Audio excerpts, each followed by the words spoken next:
Stepmom convinced my dad I was faking it. He stopped my treatment because of her lies. Hey, so I'm 16, pretty average, I guess, except for this chronic illness that's been making my life a constant mess since I was a kid. It's always been me and my dad, Greg. My mom passed away when I was young, so he's been my rock ever since. He's the one taking me to all my doctor's appointments, making sure I have my meds, and just always being there when things get rough. We've been like this little team for as long as I can remember, and honestly, I couldn't ask for a better dad. Life was actually kind of okay, even with all the medical stuff going on. I mean, it wasn't perfect. I'd miss a bunch of school or get stuck in the hospital for a week here and there, but I always knew that my dad had my back. And then, a few months ago, everything changed. Dad met this woman at work, Samantha. She came into our lives like some sort of whirlwind, and at first, I thought it was cool. I mean, my dad's been through a lot, and he deserved to be happy, right? When he first introduced me to her, I didn't really know what to expect. I mean, it was just us for so long that the idea of someone new coming in was kind of weird. But Samantha seemed all right at first. She was friendly, like she made an effort. She'd bring over snacks or these little gifts, like she was trying really hard to make a good impression. One time she was all, "Hey, Evan, how about we have a GU night? We could play some video games or watch a movie. Whatever you want." I remember thinking, wow, she's really putting in the effort, and honestly, I liked it. It felt nice to have someone else trying to be involved, and she made my dad smile. Smile in a way I hadn't seen in a long time. And yeah, maybe I was a bit desperate for that normal family vibe, so I went along with it. But as time went on, I started to notice little things that didn't sit right with me. Like, you ever get that gut feeling that something's off, but you can't quite put your finger on it? It was kind of like that. There were these moments where her friendliness felt a little too forced, like it was all part of some act. One time she was like, "Evan, how about we grab some burgers and fries this weekend? Just the two of us." She said it with this big smile, and I was all for it. But then she added, it's important to build trust and all that, especially when I might be around for a long time. That last part kind of stuck with me. I mean, I hadn't even thought about her sticking around for good yet. It felt a bit off, like she was testing the waters or something, but I just brushed it off. I figured maybe she was nervous or trying too hard. After all, meeting someone's kid isn't exactly easy. A couple of months went by, and Samantha was around more and more. She started spending nights over at our place, cooking dinner, and trying to bond with me. I won't lie, sometimes it was nice. She'd ask me about school, my friends, stuff like that, and I'd think, okay, maybe she's just trying to be a good person. But other times, there was this edge to her, like she was trying too hard to fit in, but it wasn't coming naturally. Then came the day that flipped everything. It was a Saturday afternoon, and Dad had this look on his face like he was about to say something big. "Evan, can you come into the living room for a second?" he called out. And when I walked in, there he was, down on one knee, holding out a ring. Samantha was standing there with the biggest smile I'd ever seen. "What do you think, bud? How do you feel about having Samantha as your stepmom?" I remember feeling like my brain was short-circuiting. I mean, sure, she'd been around a lot, but marriage? That was fast. Too fast. But when I looked at Dad, I could see how hopeful he was, and I just didn't have it in me to mess that up for him. So I forced a smile. "If she makes you happy, Dad, then I'm happy." And that was it. Just like that, they were engaged. Everything moved at warp speed after that. The wedding was set for a month later, small, nothing fancy, just close friends and family. Honestly, I didn't even have time to process what was happening. One minute it was just Dad and me, and the next we were suddenly a family. After the wedding, Samantha moved in for real. At first, it wasn't so bad. I mean, she was still trying to be nice and make an effort. We'd have these family dinners where she'd ask about my day or what I was learning in school. But every now and then, she'd make these comments that just felt weird. Like one time we were talking about this history project I was working on, and she said, "Well, it's not like you're going to solve world peace, but at least you're learning something." I know it doesn't sound like much, but it just felt dismissive. It's like she'd say all the right things, but her tone didn't match. I started to wonder if maybe she didn't actually care about me or my dad.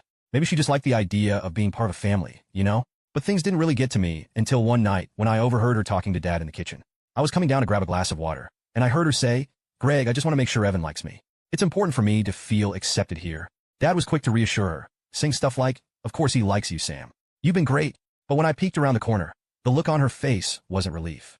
It was more like calculation, like she was testing him. I backed away quietly, feeling this weird knot in my stomach. I wanted to believe she cared about me and my dad, but something didn't add up. I didn't mention anything to Dad because, honestly, I didn't know if I was being paranoid or if there was something real behind it. As the days went on, the vibe in the house shifted. Samantha was still nice, still friendly, but I started catching her staring at me sometimes like she was studying me.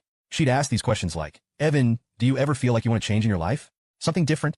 It felt like she was fishing for something, but I had no idea what. I started keeping to myself more, spending extra time at school, or hanging out at my friend Jake's place. The less time I spent at home, the better. But it was hard because, well, it was my home. My dad was still acting like everything was perfect, and I didn't want to be the one to burst his bubble. But man, that feeling in my gut wouldn't go away. Looking back, I think that's when everything really started to go downhill, even if I didn't fully realize it at the time. But you know how it is? Sometimes you don't see the red flags until they're staring you right in the face. So it's been a few months since the wedding, and things should have felt like they were settling down, right? But the truth is, something wasn't sitting right with me. I tried pushing it to the back of my mind, convincing myself that I was just adjusting to all the changes. But it felt like the more time passed, the more weird stuff started to happen. Samantha, my new stepmom, had fully moved in, and I was doing my best to make it work. I'd go along with the family dinners, answer her questions about school, try to act interested when she asked me about my friends or hobbies. But even when she was trying to be all friendly and supportive, there was this vibe that I just couldn't shake. It was like she was playing a role, you know? Like everything she said was scripted to sound nice, but it didn't feel real. One night, we were sitting at dinner, me, Dad, and Samantha, and she started asking me about college plans. Evan, have you thought about what you want to do after high school? Any colleges on your radar? She asked, smiling like she genuinely cared. I told her, yeah, I've been thinking about it. Maybe IT or computer science. She nodded, but then her smile got kind of tight. That's great, but you know college is expensive. It's a big decision. I felt a little weird when she said that. I mean, yeah, I know college is expensive, but the way she said it was like she was trying to hint at something. Dad jumped in, though, all excited, saying, we'll figure it out, Evan. Don't worry about the money. Samantha smiled again, but it didn't reach her eyes. Of course we will, she said, but her voice had this edge to it. I couldn't tell if it was just me being paranoid or if there was really something off. A couple of weeks later, I started noticing Samantha was around a lot more, like she was always there no matter what time I got home. I mean, yeah, she lives with us now, but it was like she was constantly hovering, watching everything. One afternoon, I came back from Jake's house, and she was sitting at the kitchen table, flipping through some bills. When she saw me, she smiled again, that tight, forced smile, and said, oh, Evan, there you are. I was just talking to your dad about our budget. Things are a little tighter than we thought. I just nodded and went to grab a snack, but I could feel her eyes on me the whole time. I tried not to let it bug me, but it felt like she was trying to size me up. Later that night, I heard her talking to Dad in their room. I wasn't eavesdropping, not at first anyway, but when I walked past their door, I caught part of their conversation. Greg, we need to be practical. Evan's medical bills are piling up, and we're not exactly rolling in cash, Samantha was saying. My dad's voice was quieter, like he was trying to calm her down. He's my son, Sam. I'll find a way to make it work. We'll manage. There was a pause, and then I heard her sigh, all dramatic. I just want to make sure we're not sinking ourselves financially over this. I felt like I got sucker punched. I knew my medical stuff wasn't cheap. I'm not an idiot, but hearing her talk about it like I was some kind of financial burden stung. I mean, she's supposed to be my stepmom, right? Shouldn't she be more worried about me getting better instead of how much it costs? Things got even weirder a few days later. I woke up in the middle of the night with this intense pain in my stomach. It was like everything inside me was on fire. I stumbled out of bed, trying to make it to the bathroom, but I ended up collapsing in the hallway. Dad, help! I shouted, my voice cracking from the pain. Dad came running, and for a second, I felt relieved like he was going to make everything okay. But then Samantha showed up behind him, looking half asleep and kind of irritated. What's going on? She asked, rubbing her eyes like I'd just woken her up for nothing. It hurts, Dad. I think something's really wrong, I managed to say, clutching my side. Dad looked worried, but Samantha just crossed her arms. Greg, maybe we should wait it out? You know how dramatic teenagers can be. She said it so casually, like I was faking or something. I saw Dad's face, and he hesitated for a split second, like he was actually considering what she said. I felt this wave of panic because I needed help, and fast. No, we're going to the hospital, Dad finally said, scooping me up and rushing me to the car. I looked over his shoulder and saw Samantha's face. She wasn't scared or worried. She looked annoyed, like my pain was just some inconvenience to her. It was like she was mad that I was taking up Dad's time or something. At the hospital, while the doctors were checking me out, I could hear Dad and Samantha arguing just outside my room. Greg, these bills are going to be through the roof. Are you sure this isn't just, one of those things where he's overreacting? She whispered. I could hear my dad's frustration. Samantha, our son is in pain. It's not an overreaction. We're doing this. When she said our son, I should have felt relieved, right? Like she was trying to include me or something. But the way she said it was so forced. It didn't sound like she meant it at all. I was lying there, hooked up to all these monitors and IVs, and I couldn't shake the feeling that everything was about to go downhill. It was like a storm brewing, and I was stuck right in the middle of it. The doctors ran some tests and adjusted my medication, and eventually, the pain started to fade. But the feeling of unease stuck with me. After they discharged me, we drove back home, and the car ride was dead silent. Dad kept glancing at me through the rearview mirror, and I could tell he was worried. But Samantha just stared out the window, her expression completely blank. When we got home, she immediately went to the kitchen like nothing had happened. I'll make tea, she said, but her tone was cold. Dad helped me to my room, and for a moment, I thought maybe he'd talk to me about what happened, ask how I was feeling or something. But instead, he just gave me a quick, get some rest, buddy, and went downstairs. I lay there in bed, staring at the ceiling. I couldn't stop thinking about the way Samantha looked at me in the hospital, like I was some kind of inconvenience. It felt like I was being pushed to the sidelines in my own home. And the worst part was I didn't know how to talk to Dad about it. I mean, what was I supposed to say? Hey, Dad, I think your new wife doesn't actually care about me. That's not exactly a fun conversation to have. That night, I tried to sleep, but my mind kept racing. I kept replaying the way Samantha's face looked, so cold, so detached. It didn't make sense. I'd been trying so hard to get along with her, to make this whole family thing work, and it was like she was determined to make me feel like an outsider. The next morning, things were back to normal. Samantha acted like nothing had happened, making breakfast and chatting with Dad like we were the perfect little family. But I couldn't shake the feeling that something was seriously wrong. And for the first time, I started to wonder if this was just the beginning of a much bigger problem. All right, so after that night at the hospital, things didn't get better. In fact, they got worse. Samantha's attitude was different, like she wasn't even trying to hide it anymore. Every time I was in pain or felt sick, she'd roll her eyes or make some comment under her breath. And Dad, well, he was still trying to keep things together, but it was like Samantha had a hold on him. He didn't push back as much as he used to, and it felt like he was always second-guessing everything I said. One morning, I woke up with that same familiar pain in my stomach. It wasn't as bad as before, but it was enough to keep me in bed. I called out to Dad, but it was Samantha who showed up in the doorway, leaning against the frame with her arms crossed. "What now, Evan?" she asked, and her tone made it clear she was annoyed. "I don't feel good," I said, trying to sit up but feeling that sharp pain shoot through me. "I think I need to stay home today." Samantha sighed like I just asked her to do the most inconvenient thing in the world. "Evan, you can't keep missing school because of a little stomach ache. You've already missed too much." I tried to explain, but she was having none of it. She walked over, yanked the covers off me, and said, "Get dressed. You're going to school?" As I struggled to get out of bed, I saw her watching me with this cold expression, like she didn't care if I was actually in pain. It was like she was just waiting for me to mess up so she could pounce. I stumbled my way to the bathroom, trying to ignore the throbbing ache in my side. When I got back to my room to get dressed, she was gone, and I was left there feeling like I was fighting this battle alone. At school, I pulled Jake aside. I needed to tell someone what was going on, and he's been my best friend for as long as I can remember. If anyone would get it, it'd be him. "Dude, it's getting worse," I said. "Samantha won't believe me when I say I'm in pain, and my dad's not doing anything." Jake's eyes widened. "That's messed up, man. You're seriously not okay. Like, I've seen how bad it gets." He looked around, making sure no one else was listening, then leaned in. "We gotta do something. You can't just keep going through this." "But what?" I asked, feeling completely helpless. "It's my dad's word against mine, and Samantha's got him wrapped around her finger." Jake paused for a second, then snapped his fingers like he just had an idea. "Evidence, man. We need to record what's going on at home. If we can show someone proof of how she's treating you, then maybe we can get some help." At first, I didn't know what to think. I mean, it sounded extreme, right? But the more I thought about it, the more it made sense. Samantha had this way of putting on a show in front of my dad and acting like she cared. But when it was just me and her, she dropped the act. If I could catch her on camera or record her saying all the stuff she usually says, maybe it would be enough to make my dad realize what was going on. The next day, I decided to try it. I put my phone in my pocket and turned on the voice recorder whenever I was around Samantha. It felt weird, like I was a spy in my own house, but I knew it was the only way I could get the truth out there. And honestly, I was desperate. I needed someone to believe me. The first few times, I didn't catch much. She'd ask me about my day in that fake, nice way she always does, and I'd respond, waiting for her to say something messed up, but she didn't. It was like she knew. But then one afternoon, I got lucky. I was sitting in the living room doing homework when Samantha walked in. She saw me lying on the couch, looking tired, and her face twisted into this annoyed expression. "Evan, are you seriously just lying around again?" she asked, her voice dripping with sarcasm. "It's like you're always tired or sick. Do you ever think maybe you're just being lazy?" I felt my anger boil up, but I knew I had to play it cool if I wanted to catch more. "I'm not lazy," I said, trying to keep my voice steady. "I'm just not feeling well." She rolled her eyes. "Right, because you're always not feeling well. Maybe you should try pushing yourself instead of acting like a victim all the time." That was the moment I knew I had something. The recorder was still running, and I hoped to God it caught everything. But it didn't stop there. A few days later, I overheard her on the phone. She was in the kitchen, and I was in the hallway, so I quietly turned on the recorder and listened. "Yeah, I transferred the money today," she was saying. "No, Greg thinks it's all going to Evan's treatments. He has no idea." My heart started racing. What money was she talking about, and why was she lying to my dad about it? I crept closer, careful not to make any noise. "Just make sure everything's set up on your end," she continued. "I don't want any loose ends." I couldn't believe what I was hearing. Was she stealing money from us? And why? I quickly hit stop on the recorder and walked away before she noticed me.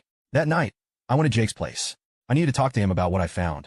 "Dude, I got her," I said, showing him the recordings. "She's not just mistreating me. She's stealing money too." Jake's eyes went wide as he listened. "Holy crap, man. This is serious. We need to get this to someone who can actually do something." We decided to tell Mrs. Lopez, our teacher. She's always looked out for me, and she's the kind of person who doesn't put up with any nonsense. The next day, Jake and I went to her classroom during lunch. "Mrs. Lopez, we need your help," I said, my voice shaking a little. She looked out concerned. "What's going on, Evan?" I took a deep breath and told her everything. How Samantha's been treating me, the stuff I recorded, and the phone call I overheard. Mrs. Lopez listened quietly, her face getting more serious with every word. When I finished, she didn't waste any time. "Evan, this is not okay. We need to take this to someone who can help. Your doctors, the authorities, someone. But I'm scared," I admitted. "What if they don't believe me? Or worse, what if Samantha finds out?" Mrs. Lopez placed a hand on my shoulder. "Evan, you're doing the right thing. This isn't your fault, and you shouldn't have to go through this alone. We'll figure it out together." Hearing her say that felt like a weight lifting off my chest. For the first time in a long time, I felt like maybe there was a way out of this. Thanks, Mrs. Lopez, I said, feeling a little more hopeful. I just hope it's enough. She nodded. We'll get more evidence if we need to, but right now we have enough to start asking questions. You're stronger than you think, Evan. Don't let anyone tell you otherwise. That day, as I walked out of her classroom with Jake, I felt a mix of fear and determination. We had a plan now, and even though I was scared of what might happen next, I knew one thing for sure. I wasn't going to let Samantha keep getting away with this. Not anymore. After talking to Mrs. Lopez and showing her the recordings, things moved faster than I expected. I thought maybe it would take weeks or even months to get anyone to listen to us, but she wasted no time. She contacted my doctors and told them about the situation, and the next thing I knew, I was back at the hospital for another checkup. It felt weird, like everything was suddenly speeding up, and I wasn't sure if I was ready for it. Dad took me to the appointment, and I could tell he was on edge. He kept glancing at me while we were in the waiting room, like he was trying to read my mind or figure out what was going on. He didn't say much, just a lot of, "You feeling okay, buddy? And we'll get through this." I didn't know how much he knew or if he was just pretending everything was fine for my sake, but I could tell something was different. The doctors ran a bunch of tests, and I could see them exchanging looks and whispering to each other. I couldn't hear what they were saying, but I knew it wasn't good. When one of them came over and started asking me questions, like if I was getting my medication regularly or if anyone was monitoring my symptoms at home, I felt this sinking feeling in my stomach. I glanced over at Dad, and he looked confused, like he didn't understand why they were asking these questions. That's when one of the doctors pulled Dad aside. I watched as they talked, and I could see the expression on Dad's face go from confusion to something that looked like anger, or maybe even fear. He kept shaking his head, and I could tell he was arguing back, but the doctor stayed calm, just nodding and speaking quietly. I couldn't make out what they were saying, but it was clear they were serious. After a while, Dad came back to my side. He tried to put on a smile, but it was shaky. "Hey, buddy. They're just being cautious, okay? They want to make sure everything's all right." I nodded, but I could tell there was more to it than that. The doctors wouldn't have called us in like this if they didn't have serious concerns. As we were getting ready to leave, the doctor who talked to my dad pulled me aside. "Evan, if there's anything you need to tell us about how things are going at home, you can talk to me. It's important we know everything to make sure you get the right care." I felt my heart racing, and I wanted to tell him everything right then, but I was scared. What if Samantha found out? What if Dad didn't believe me? I just nodded, pretending everything was fine. "Yeah, it's okay. I'm getting my meds and stuff," I said, trying to sound convincing. The doctor didn't look convinced, but he didn't push it. "All right, just remember, you can always reach out if you need anything." On the way home, the tension in the car was thick. Dad kept glancing over at me, like he wanted to say something, but he didn't. I was staring out the window, wondering what would happen if Samantha found out we were talking to doctors behind her back. She was already suspicious of me, and I didn't want to make things worse. When we got home, Samantha was waiting for us. She was standing in the kitchen, arms crossed, with this look that made my skin crawl. "How was the checkup?" she asked, her tone casual but her eyes cold. Dad forced a smile. "It was fine. Just routine stuff." He was trying to act normal, but I could see the tension in his shoulders. Samantha turned to me, and I could tell she was testing me. "Evan, did they find anything new? You know, you've been going to the hospital a lot lately," she said, like she was accusing me of faking it or something. I just shrugged. "No. They said everything was the same." "Good," she replied, still watching me closely. "We wouldn't want any unnecessary drama, right?" The next few days felt like walking on eggshells. Samantha was around more than ever, and it felt like she was keeping an eye on me, waiting for me to mess up or say something that would give away what was really going on. I had to be careful, keeping my phone hidden and only recording when I was sure she wouldn't catch me. Then one afternoon, I overheard a phone call that made my heart drop. I was supposed to be napping in my room, but I heard Samantha's voice from downstairs. So, I quietly opened my door and crept to the top of the stairs. She was on the phone, her voice low and serious. "Yes, I know. No, he's fine, just stubborn as always. Greg's clueless, but that's how I want it." I felt my stomach twist. She was talking about me and Dad, and it wasn't in a good way. I fumbled to pull out my phone, hitting the record button as fast as I could. "Just keep things quiet for now," she continued. "I've moved more money today, another $4,000. He thinks it's all for Evan's treatments, but if all goes well, he won't find out until it's too late." I pressed my back against the wall, my heart pounding so hard I was sure she could hear it. She was stealing money, and she was planning something, but I didn't know what. I wanted to barge down there and confront her, but I knew I had to stay hidden if I wanted this recording. This was the proof I needed, something that would show my dad the truth. When the call ended, I quickly moved back to my room, making sure I didn't make any noise. I felt like a spy or something sneaking around my own house. I replayed the recording a few times, and it was all there, her voice, clear as day, talking about the money and how she was tricking Dad. This was it. This was the evidence we needed. The next day, I showed the recording to Jake and Mrs. Lopez at school. They listened, and I could see the anger on their faces as they heard Samantha's voice. "This is exactly what we needed," Mrs. Lopez said, her voice steady but firm. "We're going to take this to the authorities, Evan. You've been through enough." "Yeah, man, this is messed up," Jake added. "We got to make sure she doesn't get away with it." But I was scared. I mean, yeah, we had the evidence now, but what if it wasn't enough? What if Samantha found out and managed to talk her way out of it? I'd seen how she could put on a show and make herself look like the perfect stepmom whenever Dad was around. What if she did the same thing to the authorities? Mrs. Lopez must have seen the worry on my face because she said, "Evan, you've done everything right. We'll make sure this gets handled. You're not alone in this." Hearing her say that made me feel a little better, but there was still a part of me that was terrified. When I got home that night, Samantha was there, pretending everything was fine, acting like the perfect housewife. But I knew better now. I had the proof, and even though I didn't know how things would play out, I was ready for whatever came next. It was time to expose the truth. All right, so after everything, gathering the recordings, talking to Mrs. Lopez, and getting my best friend Jake involved, I knew things were getting serious. We had the evidence we needed, but I was still nervous about what was going to happen next. I've been walking around the house on edge, feeling like Samantha could figure out what we were up to at any moment. A couple of days after I showed the recording to Mrs. Lopez, I got called into her office during lunch. My heart was pounding as I walked down the hall. I kept telling myself that everything was going to be fine, but I couldn't shake the anxiety. When I got there, she was sitting behind her desk with a serious look on her face. And Jake was already there too, looking tense. "Evan, we've contacted the authorities," Mrs. Lopez said, her voice calm but firm. "They're taking this seriously, and they'll be reaching out to your dad soon." I felt this wave of relief wash over me, but it was mixed with fear. "What happens now?" I asked. "What if she tries to lie her way out of it?" Jake jumped in. "Dude, we've got the recordings. There's no way she can talk her way out of this." "We got her?" Mrs. Lopez nodded. "You've done everything right, Evan. Now it's about making sure you stay safe." Hearing that was reassuring, but I knew this was only the beginning. As soon as I got home that day, I noticed something was different. Dad's car was in the driveway, which was weird since he usually worked late. My stomach dropped. Something was definitely going on. I walked into the house, and the tension hit me like a wall. Dad was sitting at the kitchen table, his head in his hands, and Samantha was pacing back and forth, her face red and angry. "What do you mean they're investigating us?" she shouted, her voice echoing through the room. "This is ridiculous, Greg." Dad looked up when he saw me, and I could see the confusion and hurt in his eyes. "Evan, can you come in here for a minute?" he asked, his voice tired. Samantha turned to glare at me, and for a moment, I felt like a bug under a microscope. I sat down, trying to keep my cool, but my heart was racing. "What's going on?" I asked, pretending like I didn't know. Dad took a deep breath. "We got a call from Child Protective Services. They said someone reported neglect, and they have recordings." He looked at me, and I could see the questions swirling in his eyes. Samantha's face was furious. "This is all some misunderstanding. Evan, tell them you're fine. Tell them we take care of you," she snapped. Her voice was so sharp, it felt like every word was meant to cut right through me. I swallowed hard. "Dad, I recorded what was happening because I needed proof. I knew something wasn't right." I pulled out my phone, my hand shaking as I played the recording where she talked about taking money meant for my treatments.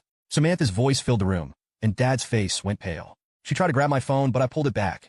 "Evan, you little—" she started, but Dad cut her off. "Samantha, enough," he yelled, slamming his hand on the table. I'd never seen him like that before. He looked so angry, but there was sadness too, like everything was crashing down around him. "Is this true?" he asked, his voice breaking. "Have you been taking money and lying to me?"